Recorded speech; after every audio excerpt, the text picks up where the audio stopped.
আমার স্বাদ আছে, সাধ্য নাই। দামি জিনিস ঠিকই দেখি, দেখিও না দেখার ভান করি। আমি হাসি ভেবে, কাঁদিও ভেবে। কেন জানেন? আমি একজন মধ্যবিত্ত।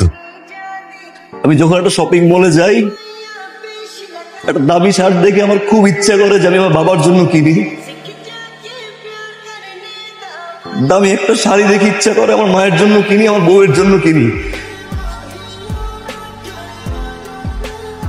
কিন্তু কখন ইচ্ছা করে না মামা নিজের জন্য কিনি। আধুনিকতার ছোঁয়া কিন্তু আমার ভিতরে আছে মামা, কিন্তু ভুলে যাই। কেন জানেন?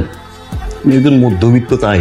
তো মা বিশ্বাস করেন, আমার অফিসের কষ্ট, বসের ঝাড়ি, বাসার প্রেসার, আমার সকাল থেকে শুরু করে রাত পর্যন্ত নানান রকমের টেনশন, আমার কখনো কোনো সময় খারাপ লাগতো না। কেন জানেন না? যখন আমি ঘরে ঢুকতাম, আমি যখন দেখতাম যে আমার বাবা সে সুস্থ অবস্থায় পত্রিকা পড়ছে, আমার মা ওষুধের বক্স থেকে ওষুধ খাচ্ছে, আমার বাবার সাথে গল্প করছে, আমার ছোট বোনটা পড়ছে, আমার বউটা ডাল মুরগির ঝোল দিয়ে খেয়েও সুখে আছে, আমার আর কোনো কষ্ট লাগতো না। আমার কাছে মনে হতো স্বর্গ মনে হয় আমার ঘর।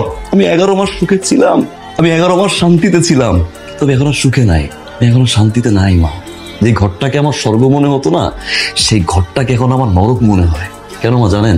আপনি এবং আমার প্রচন্ড বেয়াদব মামা সুন্দর মতো করে কেড়ে নিছে।